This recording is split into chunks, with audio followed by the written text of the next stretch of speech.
اعوذ باللہ من الشیطان الرجیم بسم اللہ الرحمن الرحیم۔ سورہ انعام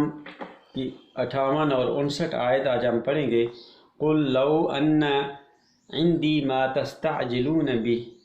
قل آپ فرما دیجئے کہ اگر ان یہ کہ عندی میرے پاس ہوتا، اگر میرے پاس ہوتا وہ چیز ہوتی جو ما تستعجلون جس کی تم جلدی مچا رہے ہو۔ یہ تے مخاطبین کے لیے ہے، مضارع ہے تو اس میں سین الف سین تے کے اضافے کے ساتھ باب استفعال ہوتا ہے، جس کے اندر خواہش اور مرضی کے ساتھ خود چل کے جانا یعنی فزیکل ایفرٹس بھی کرنا، اس میں عجلت مچا رہے ہو تم، اس کے معنی میں یہ کنسیپٹ پایا جاتا ہے، چاہے وہ کسی بھی لفظ کے ساتھ یہ باب استعمال ہو۔ تو جس چیز کی تم جلدی مچا رہے ہو اگر وہ میرے پاس ہوتی بھی یعنی اس چیز کے بارے میں تم جلدی مچا رہے ہو تو کیا ہوتا؟ لقضی الامر، پوری ہو جاتی بات۔ امر لا یقیناً، لام زبر لا یہ لام تاکید کہلاتی ہے، قضیہ مجہول ہے، پوری ماضی مجہول ہے، یہ مضارع مجہول، یہ مجہول نہیں معروف ہے، یہ مضارع ہے، یہ ماضی مجہول ہے، پوری ہو چکی ہوتی بات، امر پورا ہو چکا ہوتا، بینی میرے درمیان، بیننی میرے درمیان، اور بینکم اور تمہارے درمیان۔ اگر یہ میرے بس میں ہوتا کہ وہ تباہی جو تم مانگ رہے ہو کہ وہ کس وقت آنی ہے تو وہ فیصلہ میں تم سے اس کی جلدی کر دیتا، لیکن یہ میرے بس میں نہیں ہے، میرے ہاتھ میں ہے نہیں۔ یہ کیا ہے؟ واللہ اعلم، اللہ بہت اچھی طرح جانتا ہے، اعلم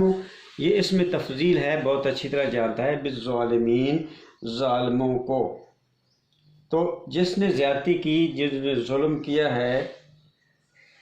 ان کے اعمال کے نتائج کا ظہور کس وقت ہوگا، اعمال کا نتیجہ کب آئے گا، وہ اللہ بہت بہتر جانتا ہے۔ اس نتائج کو نکالنا میرا کام نہیں ہے بلکہ وہ اللہ کے قانون کا کام ہے، وہ اس کے مطابق ہی ہوں گے۔ وَعِندَهُ مفاتح، اور عندہ اس کے پاس ہی ہیں مفاتح، مفتاح چابی کو کہتے ہیں، فتح کھولنا ہوتا ہے، اسی سے مفتاح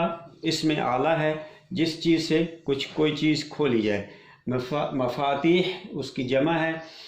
اس کے پاس چابیاں کس چیز کی؟ الغیب، مفاتیح الغیب یہ غیب کی چابیاں اس کے پاس ہیں، اور لا یعلمها الا هو، کوئی نہیں جانتا اس کو، اس غیب کو مگر وہ،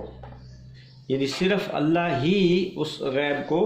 جانتا ہے، اور کوئی وہ جو نتائج جو چھپے ہوئے ہیں ہماری آنکھوں سے، وہ ان نتائج کو صرف اللہ ہی جانتا ہے کہ وہ کب سامنے آئیں گے۔ وَيَعْلَمُ مَا فِي الْبَرِّ وَالْبَحْرِ، یہاں تک نہیں بلکہ وہ زمین و خشکی اور تری میں، بر خشکی، بحر یہ سمندر یا تری، یعنی پانی میں اور خشکی میں جو کچھ ہے اس کو وہ اچھی طرح جانتا ہے۔ وما تسقط، اور یہاں تک جانتا ہے کہ جو سقط ان سے، سین قاف تے سقط، ساکت کرنا اردو میں استعمال ہوتا ہے نا، چھوڑ دینا، من ورقۃ، کوئی ورقہ ہوتا ہے پتا، کوئی پتا، جو کوئی پتا نہیں، یہ ما سے کے بعد اللہ آ گیا تو اس کا مطلب منفی ہوگا،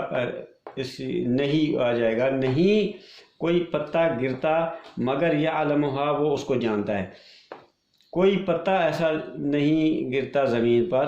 کہ جو اس کے علم کے بغیر ہو، وہ جانتا ہے اللہ۔ ولا حبۃ فی الظلمات الارض، اور نہ کوئی دانہ زمین کی اندھیروں میں، ظلمات ظلم اندھیرا، اور ظلمات اس کی جمع ہے، الارض زمین کے اندر دبا ہوا کوئی دانہ کب پھوٹے گا اس کا علم بھی اللہ کو ہے، ولا رطب ولا یاس، اور کوئی تازہ، رطب تازہ اور تر تازہ، یہ جو خاص طور پر یہ پھل پھول پودے ان کے بارے میں جو رطب ہوتا ہے ان کو خشک اور تر و تازہ جس کو کہتے ہیں، ولا یابسن، اور نہ کوئی خشک جو خشک ہو چکا ہو، اور نہ کوئی خشک میوہ کب وہ کھانے کے قابل ہوگا، یہ بھی یعلمھا اللہ اس کو جانتا ہے، الا یہ فی کتاب، یہ وما، یہ ما کے بعد یہ اللہ جو ہے نا اس پہ لاگو ہوگا کہ مگر وہ کتاب مبین میں ہے، یہ قانون فطرت کی کھلی کتاب کے اندر موجود ہے، جو انسان بھی اس کا علم حاصل کر سکتے ہیں اور کر رہے ہیں، اور اسی علم کی بنیاد پر سائنس آگے بڑھ رہی ہے۔ تو جو لوگ اس کو کتاب کو پڑھ لیں انہیں ان امور کا علم ہو سکتا ہے۔ صدق اللہ العظیم۔